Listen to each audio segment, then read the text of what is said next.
انشاءاللہ عمران خان آگے لے کے چل رہا ہے اور چلیں گے خان صاحب.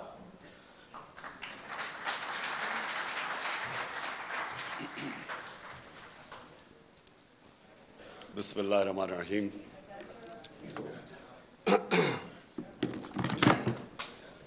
ایاک نعبد و ایاک نستعین. میں سارے اسپیکرز کو بڑے رسپیکٹفلی آپ سب کو ایڈمائر کرنا چاہتا ہوں. میں ایڈمائر اس لیے کرنا چاہتا ہوں کہ میں سمجھتا ہوں کہ آپ جہاد لڑ رہے ہیں. جہاد کی ڈیفینیشن کیا ہے؟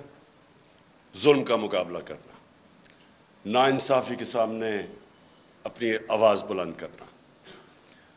جو ساری انسانی تاریخ آپ اٹھا کے پڑھ لیں تو اس میں ہمیشہ قوموں کی زندگی میں وہ دور آتے ہیں جب انسانوں کو کنٹرول کرنے کی کوشش کی جاتی ہے.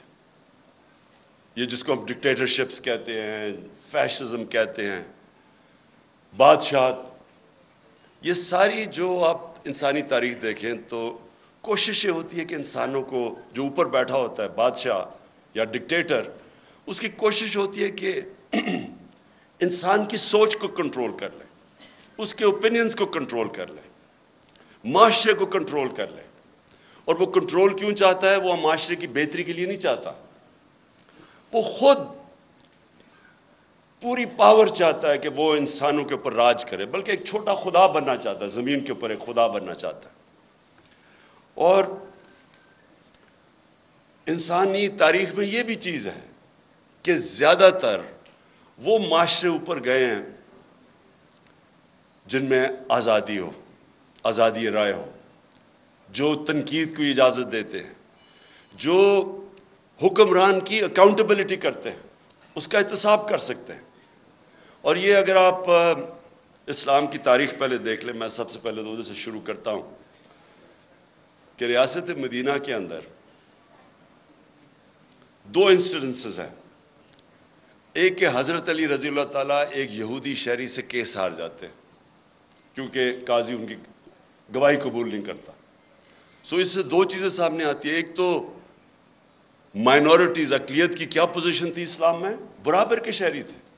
اور دوسری یہ کہ عام شہری بھی خلیفہ وقت کے سامنے کھڑا ہو سکتا ہے اور کیس جیت سکتا ہے. یہ آج بھی دنیا کے اندر آپ اگر کہیں بھی دنیا کا کوئی بھی ملک لے لیں، آج بھی یہ نہیں پاسبل. سو وہ ایک آزاد معاشرے کے اندر ایک قوم اٹھی تھی. اور میں اس لیے لوگوں کو بار بار، کیونکہ بڑی بدقسمتی ہے ہمارے، میں جب ایچ ایس این کالج، میرے ماں باپ نے اتنا پیسہ خرچ کیا، میں جب وہاں سے نکلا تو مجھے اپنی تاریخ کا کوئی آئیڈیا نہیں تھا، مجھے اسلام کی تاریخ کا آئیڈیا نہیں تھا. وہ آہستہ آہستہ میری زندگی میں اپنے تجربے سے میں پھر اپنی زندگی ہمیشہ ایویلیویٹ کرتا رہتا ہوں، اپنی تنقید کرتا ہوں، اپنے آپ کو کوشش کرتا ہوں کہ اپنی غلطیوں سے سیکھوں. تو میں نے جب دو معاشرے، برطانیہ جدھر میں نے 20 سال گرمیاں گزاری اور پاکستان، تو میں دونوں معاشروں کو جب اینالائز کرتا رہتا تھا تو میں خود کئی چیزوں کے اوپر کئی نتیجوں میں پہنچا. تو وہ جو دور تھا 622 سے لے کے 632 تک، جب ہمارے نبی صلی اللہ علیہ وسلم مدینہ میں آئے اور پھر دنیا سے گئے، اس کے اندر انہوں نے انسانوں کو آزاد کر دیا. یہ دیکھیں، یہ جو آزادی صحافت ہے نا، جو فریڈم آف ایکسپریشن ہے، اس سے بڑی یہ ایک حصہ ہے انسان کو آزاد کرنے کا. کیونکہ انسان کو ذہنی طور پہ جب آزاد ہوتا ہے تو وہی قومیں اوپر جاتی ہیں، وہ انسان بڑے کام کرتے ہیں، غلام کبھی بڑے کام نہیں کر سکتے.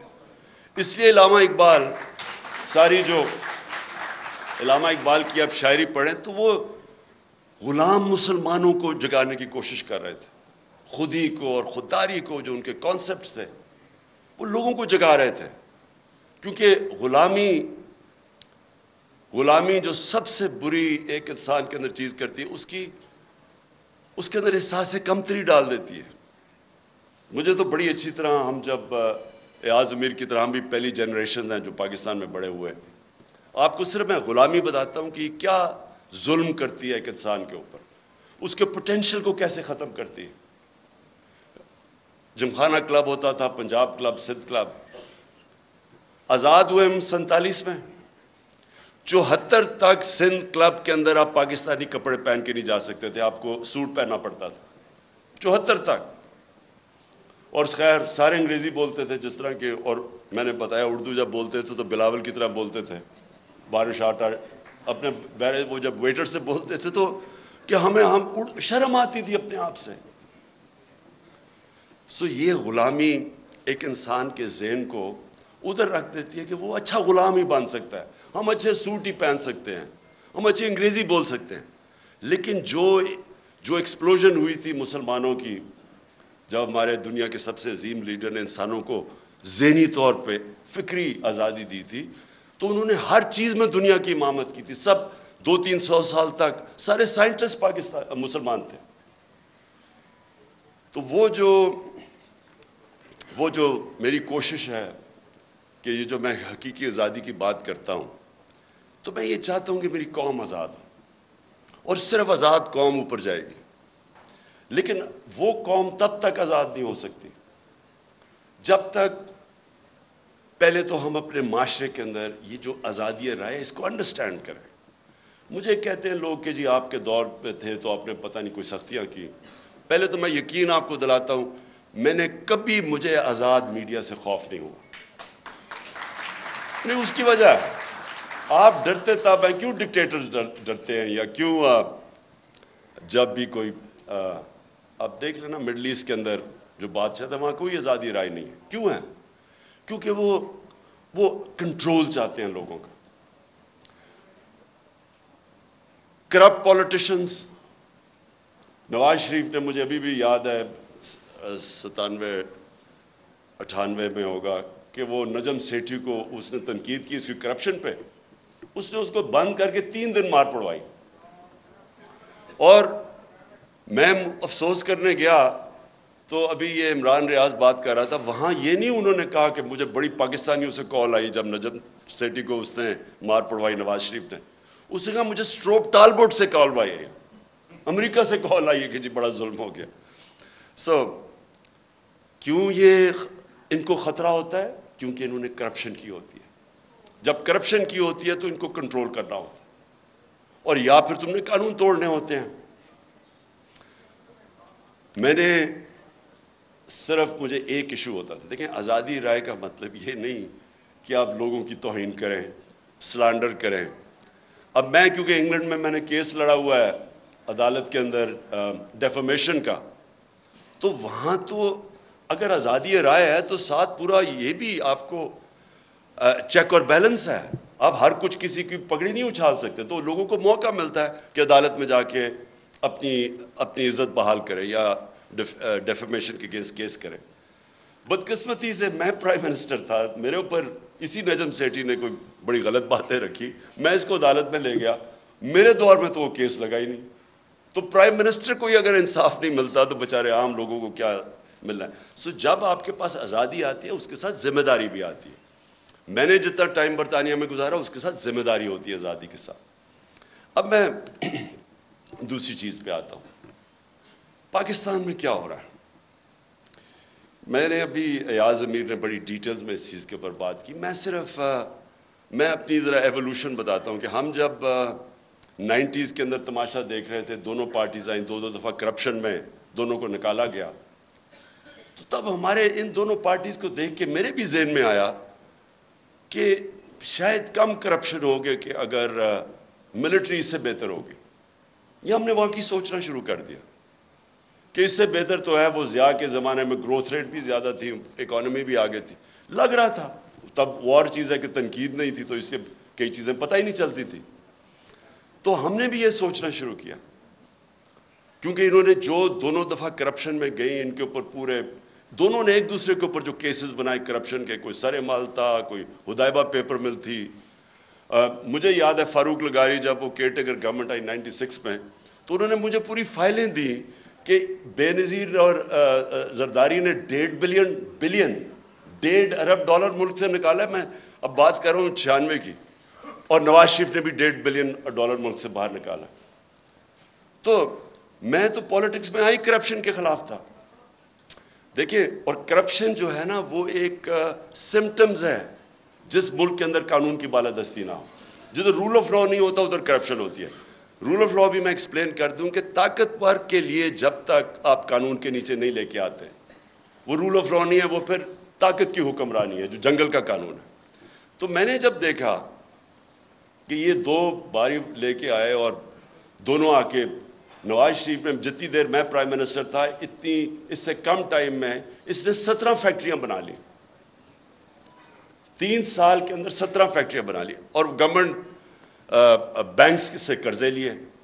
اب یہ جو میں فرق کیا تھا، میں نے برطانیہ کا سسٹم دیکھا ہوا تھا، ان کی پارلیمنٹ دیکھی ہوئی تھی، ان کے پولیٹیشنز کے اوپر میں نے جو ان کے اوپر چیکس اور بیلنسز ہیں، جو ان کی اخلاقیات ہے وہ میں نے دیکھی ہوئی تھی. تو ہم چاہتے تھے ہمارا بھی ملک آگے بڑھے. انہوں نے آتے ساتھ ہی دونوں پارٹیز نے مل کے سب لگ گئے پیسہ بنانے کے لیے. تو میں آیا تھا کرپشن کے خلاف. اور آپ جب مشرف کا دور آیا تو مجھے یاد ہے جنرل امجد نے فائلیں دکھائی ان کی چوری کے اوپر، بتایا کہ انہوں نے کتنی کرپشن کی ہوئی ہے. اور ہم نے جنرل مشرف کی شروع میں سپورٹ اس لیے کی کہ ہم سمجھے کہ جنرل مشرف واقعی کرپشن ختم کرنے آیا ہے. وہ بعد میں پتہ چلا کہ وہ کرپشن کے نام پہ ہم سارے اس کی سپورٹ کر، وہ بھی پاور کے لیے آیا تھا. اور انہی لوگوں کو پھر این آر او دے دیا اس نے، جبکہ کسی کی رائٹ نہیں ہے کہ آپ پبلک کا پیسہ چوری ہو وہ معاف کر دے. کرپشن کا مطلب ہوتا ہے پبلک کا پیسہ چوری کا مطلب ہوتا ہے میرا کوئی چوری کرے. کرپشن ہے جو عوام کا پیسہ چوری کرے. تو اس کے پاس تو رائٹ ہی نہیں تھا کہ ان کی چوری معاف کرنا. بہرحال اس کے بعد یہ دو آیا اور انہوں نے جو 10 سال میں کیا. اب جو مجھے چیز سب سے جس پوائنٹ پہ میں آ رہا ہوں، میں ہمیشہ سمجھتا رہا کہ جو ہماری اسٹیبلشمنٹ ہے اس کو زیادہ ملک کی فکر ہوگی اور وہ اس چیز کو ہونے نہیں دیں گے. وہ جب دیکھتے ہیں چوری تو وہ اس کے اوپر ایکٹ کریں گے. کیونکہ مجھے تھرو آؤٹ جب میں یہ سٹرگل کر رہا تھا تو مجھے اسٹیبلشمنٹ کی طرف سے کئی دفعہ مجھے آئی ایس آئی نے مجھے بتاتے تھے ان کی چوری کے، یہ جی فلانے انہوں نے اتنی چوری کی. یہ بھی جو دور تھا ان کا 2008 سے لے کے، تب بھی مجھے وہ مٹیریل جی اس نے اتنا چوری کر لیا، وہ چائنا جا کے تو اتنی کک بیکس لے لی. یہ مجھے بتایا کرتے تھے کہ وہ جی اس کا حمزہ یہ سلمان شہباز یہ وہ چائنا پہنچا تو کک بیکس لینے کے لیے کانٹریکٹس کے اوپر. یہ ساری انہوں نے ان سے مجھے انفارمیشن آئی تھی. اور جب میں پھر پرائم منسٹر بنا تو سارے کیسز سب کو پتا تھا کہ ان کے کیسز کون سے ہیں. اور بدقسمتی سے جو نیب تھی وہ ہمارے کنٹرول میں نہیں تھی. تو مجھے تب بھی سمجھنا ہے کہ کیسز سارے میچور ہیں، کیوں نہیں پکڑے جا رہے ہیں. تو بعد میں پتہ چلا کسی کا شفقت کا ہاتھ تھا، وہ کبھی ایکسیلیٹر دبا دیتے تھے پھر کبھی واپس آ جاتا تھا. ہم جناب دیکھ رہے ہیں تماشا، گالیاں ہمیں پڑ رہی ہیں کہ جی آپ نے وہ کسی کو نیب میں لے کے جاتے تھے تو مجھے گالیاں نکال کے اندر جاتے ہوئے بھی باہر نکلتے ہوئے بھی. لیکن ہمارا ہاتھ میں، میرے ہاتھ میں نیب کدھر تھی. میں تو کہا اگر میرے ہاتھ میں نیب ہوتی تو یہ بڑے آرام سے کم از کم 15-20 لوگوں سے ہم اربوں روپیہ نکال لیتے ان کو جیلوں میں ڈال کے. اچھا اب جناب یہ اپریل میں جو ہوا، میں جو میرے ذہن میں جو شوق ہے، چلیں ہم یہ نہیں کسی کو ایکیوز کرتے کہ وہ ایک سازش کا حصہ تھی، لیکن میں یہ سوال پوچھتا ہوں اسٹیبلشمنٹ سے کہ آپ نے ان لوگوں کو کیسے ہمارے ملک کے اوپر مسلط ہونے دیا جبکہ آپ خود ہی بتاتے تھے کہ ان کی کتنی چوری ہے. اس کا تو یہ مطلب کہ چوری آپ کے لیے بری چیز نہیں ہے. اور میں اس لیے ایک ملک میں یہ اپنے دور میں نے شروع کر دیا تھا رحمت للعالمین اتھارٹی بنا کے سیرت نبی اپنے بچوں کو پڑھائیں. کیونکہ جو امر بالمعروف ہے وہ ایک معاشرے کا کارنر سٹون ہوتا ہے. ایک معاشرہ جب اچھائی کے ساتھ کھڑا ہوتا ہے اور برائی کے خلاف کھڑا ہوتا ہے تو معاشرہ فائٹ کرتا ہے برائی، کرپشن کو معاشرہ فائٹ کرتا ہے. لیکن جب آپ برائی کو برائی نہ سمجھیں، کرپشن بری چیز ہی نہیں ہے، چوری بری چیز نہیں ہے، تو محنت کون کرے گا آپ کے معاشرے میں؟ اگر آپ نے معاشرہ اپنا تباہ کرنا ہے، آپ کو کوئی ایٹم بم پھینکنے کی ضرورت نہیں ہے. صرف اخلاقیات ختم کر دیں, اچھے برے کی تمیز ختم کر دیں. مولانا رومی کی بڑی فیمس سینگ ہے. اب کسی نے پوچھا مولانا صاحب ایک قوم کیسے مرتی ہے؟ انہوں نے 2 درختوں کا بتایا, ایک بڑا خوشبودار اور ایک بڑا برا درخت. انہوں نے کہا جب ایک قوم ان کے اندر فرق کرنا ختم کر دیتی ہے, اچھے برے کی تمیز ختم کرتی, قوم مر جاتی. اس لیے ہی جو مدینہ کی ریاست تھی وہ امر بالمعروف پہ کھڑی ہوئی تھی. سارے معاشرے کو حکم کیا گیا تھا کہ آپ نے برائی کے خلاف کھڑے ہونا ہے. اب میں نے انگلینڈ کے اندر یہ دیکھا ہے, میں امر بالمعروف پہ وہ چل رہے ہیں. آپ کو میں بتاؤں کہ ان کا ایک بہت بڑا نام تھا لارڈ جیفری آرچر. بڑا مارگریٹ تھیچر کا رائٹ ہینڈ, ان کی پرائم منسٹر کا رائٹ ہینڈ آدمی تھا. ہر جب ان کی ساری سوشل کیلنڈر کے اوپر وہ تھا, اس کی ہمیشہ اس کی اخباروں میں اس کی موومنٹس آتی تھی. اس نے ایک عدالت کے اندر اس نے ایک جھوٹ بول دیا. کیس تھا ڈیفامیشن کا, اس نے جھوٹ بول دیا. آپ سوچیں کہ اتنا طاقتور آدمی, اس نے جھوٹ بولا, 3 سال جیل ڈالا اسے. اور جب وہ جیل سے باہر نکلا کسی گھر کوئی اسے انوائٹ نہیں کرتا تھا. وہ جو اتنا پاپولر آدمی تھا اس کو کوئی انوائٹ نہیں کرتا تھا.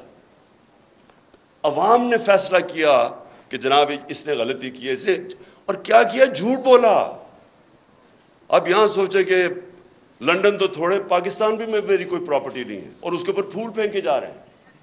وہ جا کے ادھر جا کے وہ دوسرا والا کہہ رہا ہے کہ یعنی قطری خط جو ایک اپنی اربوں روپے کی پراپرٹیز کے لیے ایویڈنس پریزنٹ کر دے اور اس کو کوئی فرق ہی نہ پڑے ملک میں. ایک برنی میڈوف ملٹی بلینر بن گیا امریکہ کے اندر. اس کے بعد اسے پتا چلا کہ جی برنی میڈوف نے جو پیسہ بنایا تھا وہ ایک پونزی اسکیم تھی, یعنی ایک فراڈ سے بنایا تھا. اس کے 2 بیٹے تھے اور بیوی, ان کو بھی نہیں پتا تھا. جیسے ہی پتا چلا ان کو کہ یہ فراڈ میں پکڑا گیا, جب اسے پکڑا, ایک بیٹے نے خودکشی کر لی, مطلب کہ میں معاشرے میں نہیں اب رہ سکتا. دوسرا بیٹا سولٹری, یعنی اپنے آپ کو اس نے آئسولیٹ کر دیا اور 2 سال کے بعد مر گیا. بیوی نے طلاق دے دی, یعنی اس کی اپنی فیملی نے اس کو ڈسون کر دیا. سنگاپور کے اندر 2 لی کوان یو جو سنگاپور کا بڑا اسٹیٹسمن تھا, 2 اس کے وزیروں میں جب کرپشن میں پکڑے گئے خودکشی کر لی.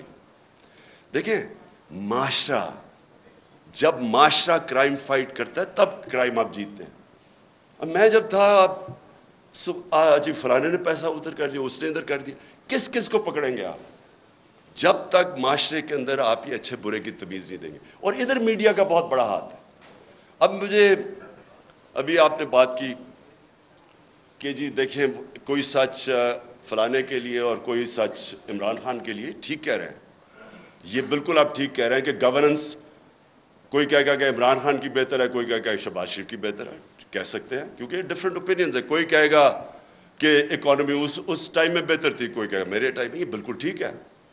لیکن جب کوئی لوگ کرپشن کے اندر 16 ارب روپے کی corruption open and shut case میں اگر ایف آئی اے اس کا انڈر ٹرائل ہے, اس کو آپ کیسے کہہ سکتے ہیں کہ جی اب وہ میری رائے اور فرق ہے اور اس کی رائے فرق ہے.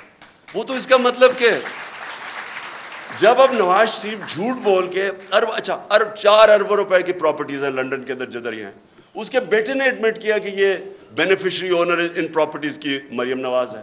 مریم نواز جب چھوٹی تھی, جب پراپرٹیز نہیں, اس کا مطلب نواز شریف کا پیسہ ہے.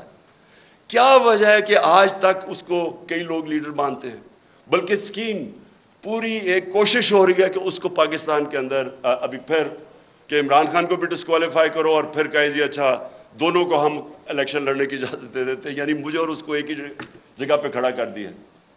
اتنے بڑے لٹیرے کو کہ یہ کہہ رہے ہیں کہ جناب عمران خان وہ کیونکہ پتہ نہیں وہ اس کیس کے اندر الیکشن کمیشن. دیکھیں یہ ہمارا سب سے بڑا چیلنج ہے, اور ادھر میڈیا کا بہت بڑا رول ہے, بیکاز میڈیا عوام کے اوپینین کو شیپ کرتا ہے. جس طرح کہ اسحاق ڈار جب گیا ہارٹ ٹاک کے اوپر, تو اس نے جو اس کا حال کیا ہے, کوئی بھی ویکنس جس میں ہو, یہ جس کے اوپر کرپشن کی, وہ نہیں جا سکتے میڈیا کے اوپر, وہ چھپتے ہیں میڈیا سے. یا ہر روز شام کو جن کے اوپر اربوں روپے کرپشن کے کیسز ہیں وہ جا کے بٹھا دیتے ہیں، ایک بیچارہ پی ٹی آئی کا معصوم سا ہے وہ بٹھا دیتے ہیں ساتھ، وہ پنچنگ چل رہی ہوتی ہے، تم چور ہو تم چور ہو. سو میری سب سے یہ جو اور اسی کے اوپر میں آ رہا ہوں کہ جب ہماری اسٹیبلشمنٹ کو پتہ تھا ان کی پاس کتنے سال 30 سال سے یہ ملک کو لوٹ رہے ہیں، سارے ان کے پاس کیسز مجھے انہوں نے دکھائے ہوئے، میں سوال یہ پوچھتا ہوں کہ انہوں نے کیسے ان کا راستہ نہیں روکا؟ اگر ملک کی فکر ہے تو کیسے آپ ان کو اجازت دے دیتے ہیں؟ ایک تو ہمیں پتہ ہے کہ امریکہ کا انٹرسٹ، امریکہ کی جو پالیسی ہے وہ اپنے انٹرسٹ پروٹیکٹ کرتے ہیں. ان کا ہے کہ جی وہ پاکستان ہمیشہ ایک ٹیلی فون کرو تو جو کام کروانا چاہے یہاں سے کرنے کے لیے تیار ہیں. اس کا یہ نہیں مطلب کہ اگر آج میں کہتا ہوں کہ بیسز نہیں دے رہے یا میں کہتا ہوں میں نے روس یہ نہیں کہ میں اینٹی امریکن ہوں. میں ان کا اپنا انٹرسٹ ہے، ہمارا کام ہے اپنے لوگوں کے انٹرسٹ پروٹیکٹ کرنا، یہ اینٹی نہیں ہے. لیکن ان کو اتنی عادت پڑی ہوئی ہے یہاں کہ یہ ہاتھ باندھ کے سامنے کھڑے ہو جاتے ہیں. تو یہ مجھے ایشو ہے کہ کیسے ایک باہر سے ہمیں پتہ ہے ڈونلڈ لو وہ تو سب کے پاس، اس کا جو سائفر تھا وہ تو سب کے پاس ہے، وہ تو آرمی چیف کے پاس بھی گیا تھا، پریزیڈنٹ پاکستان کے پاس بھی گیا، میرے پاس آیا، فورن آفس کے پاس، تو وہ تو ہمارے پاس پتہ تھا کہ وہ ایک انڈر سیکرٹری کہتا ہے کہ عمران خان کو اگر نہیں ہٹاؤ گے تو کانسیکوینسز ہوں گے پاکستان کے لیے. لیکن میں حیران ہوں کہ جب یہ بھی پتہ تھا کہ باہر سے سازش ہے، یہ بھی پتہ تھا کہ ہمارے لوگوں کو پیسے دے کے خریدا جا رہا ہے، اور یہ بھی پتہ تھا کہ چور ریپلیس کرنے والے ہیں جن کے اوپر کرپشن آپ کے دور میں کیسز بنے ہوئے ہیں، پھر کیسے ان کو اس ملک پہ مسلط ہونے دیا؟ کیونکہ اسٹیبلشمنٹ کے پاس پاور ہے، ان کے پاس اس وقت سب سے زیادہ پاور ہے، تو پاور کے ساتھ ذمہ داری آتی ہے. یہ نہیں ہو سکتا کہ پاور آپ کے پاس ہے اور ذمہ داری کسی اور کے پاس ہے. اتھارٹی اور پاور ساتھ ساتھ جاتے ہیں. جب یہ اوپر آئے ہیں تو آپ جتنا مرضی کہیں ہم نیوٹرل ہیں، جو مرضی آپ کہیں ہم نیوٹرل ہیں، تاریخ کے اندر لوگ آپ کو بلیم کریں گے یہ جو ملک کے ساتھ کیا ہے. یہ جو اوپر آ کے اوپر بیٹھے ہیں، تاریخ لکھی جا رہی ہے پاکستان کی کہ کیسے آپ نے ان لوگوں کو ہمارے پر مسلط ہونے، اور جو 4 مہینے میں ہوا ہے پاکستان کے ساتھ، ان 4 مہینے میں جو مہنگائی کے اوپر سپوزٹلی آئے تھے اور آج جو مہنگائی ہے. اور میں آخر میں اب بات کرتا ہوں، اب کوشش کیا کی جا رہی ہے؟ پہلے ان چوروں کو مسلط ہونے دیا، ان کی کوشش یہ تھی کہ اچھا جی وہ ہٹائیں گے، جب یہاں تو گورنمنٹ جب ہٹتی ہے لوگ مٹھائیاں بانٹتے، وہ نہیں ہوا، پبلک نکلا ہی سڑکوں پہ، کبھی پاکستان میں اس طرح پبلک نہیں نکلی. اور اس کے بعد جو 17 جولائی کا بائی الیکشن ہوا وہ ایک اور شوق مل گیا، جب الیکشن کمیشن بھی ملی، انتظامیہ بھی، یہاں بڑا مشکل ہے، یہ تو ایکسپرٹس ہیں دھاندلی کے، تو ادھر بھی جیت گئی تحریک انصاف. 25 مئی کو انہوں نے جو ظلم کیا، اس کی کوئی مثال نہیں ہے کہ پاکستان گھروں میں رات کے 3 بجے جا کے عورتیں بچے بات دیکھ رہے ہیں، ان کے اوپر جا کے ان کو ذلیل کیا. دیکھیں آدمی اپنے اوپر تو چلو وہ لے بھی لیتا ہے، لیکن عورتیں بچوں کے رات میں 3-4 لوگ گھر گھسا ہیں تو ان کے اوپر کیا گزری ہوگی؟ خوف پھیلایا گیا، اس کے باوجود پھر سے اٹھ گئے. اور اب کیا فیز ہے؟ یہ فیز ہے سائیکولوجیکلی اس ملک کو ایسا دبایا جائے کہ ہم بھیڑ بکریوں کی طرح یہ تسلیم کر لیں یہ جو اوپر سیٹ اپ آیا ہوا ہے. اور اس کے لیے ہر حربہ استعمال کیا جا رہا ہے. سوشل میڈیا کے لوگوں کو جس طرح اٹھایا جاتا ہے، کئیوں کو اٹھا کے پھر جس نے کوئی فوج کے خلاف ٹویٹ کی ہو اسے کہتے ہیں، اسے پہلے اٹھا لیتے ہیں، پھر کہتے ہیں اچھا یہ نہیں کہ میرے سے معافی مانگو، کہو کہ یہ عمران خان نے کہا میرے ان کے خلاف ٹویٹ کروا. ان سوشل میڈیا وہ بیچارے بچوں کو اٹھا رہے ہیں.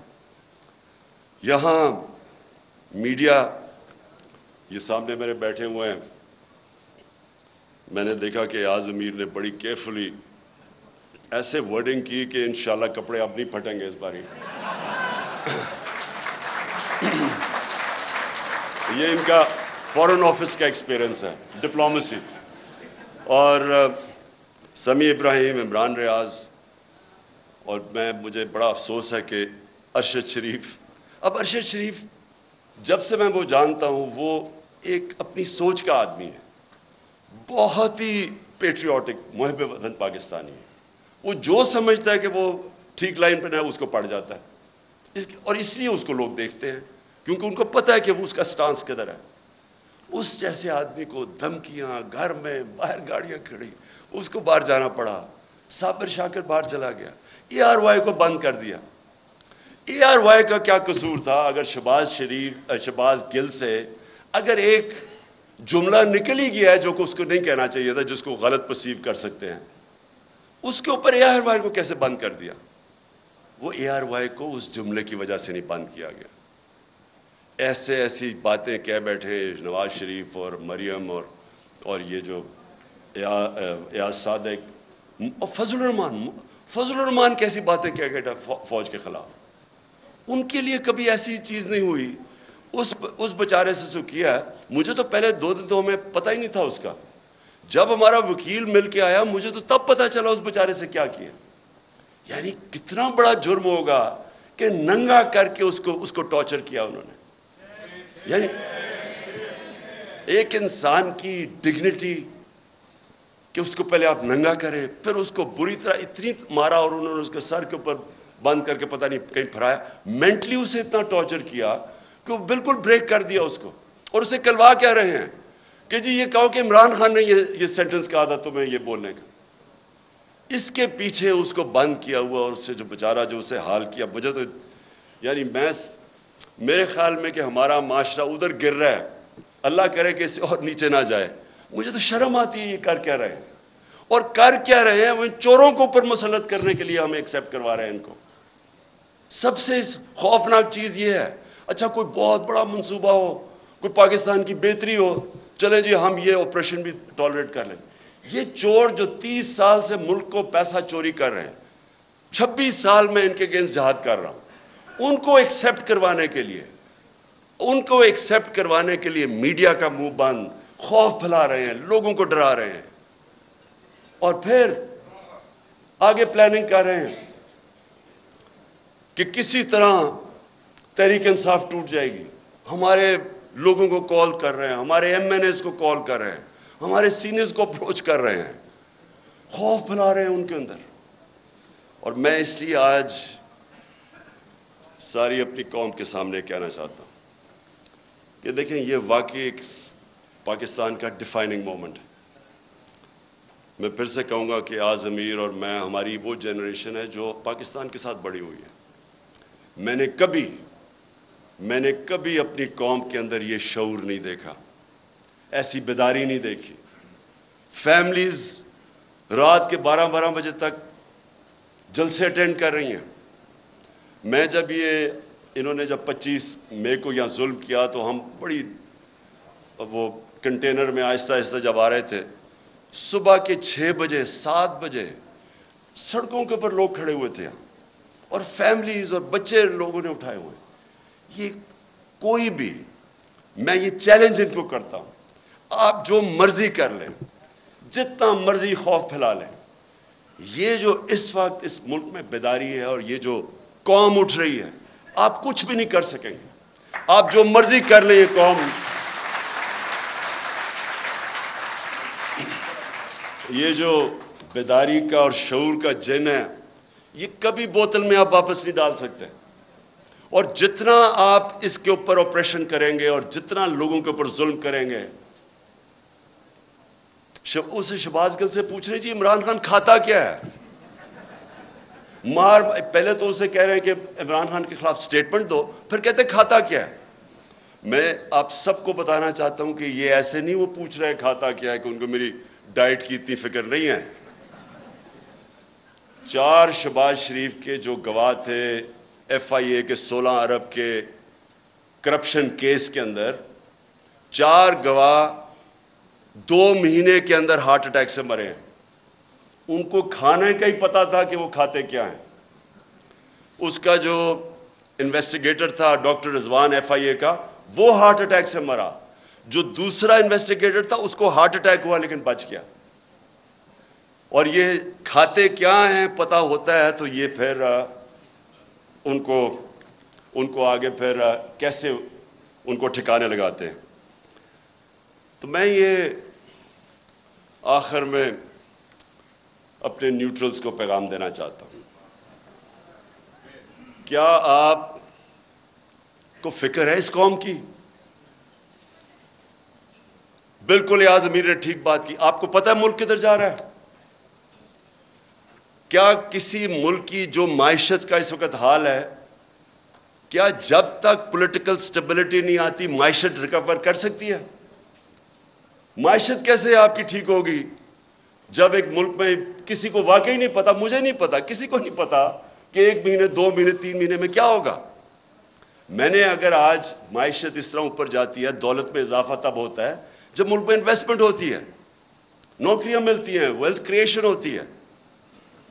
تو جو بھی انویسٹمنٹ کرتا ہے وہ پہلے دیکھتا ہے کہ آج اگر میں پیسہ انویسٹ کروں گا تو 3-6 مہینے 1 سال کے بعد اس کو سرٹنٹی چاہیے ہوتی ہے، اس کو سٹیبلٹی چاہیے ہوتی ہے اگر پیسہ اس نے انویسٹ کر رہا ہے۔ آج کون انویسٹ کرے گا؟ اور اگر یہی آپ کا خیال ہے کہ بہت بڑی اچیومنٹ ہو گئی کہ جی وہ ابھی سعودی عربیہ سے پیسہ آ جائے گا اور ادھر سے آ جائے گا پیسہ UAE سے یا چائنا نے، اس سے تو یہ تو کینسر کا علاج ڈسپلن سے کر رہے ہیں آپ۔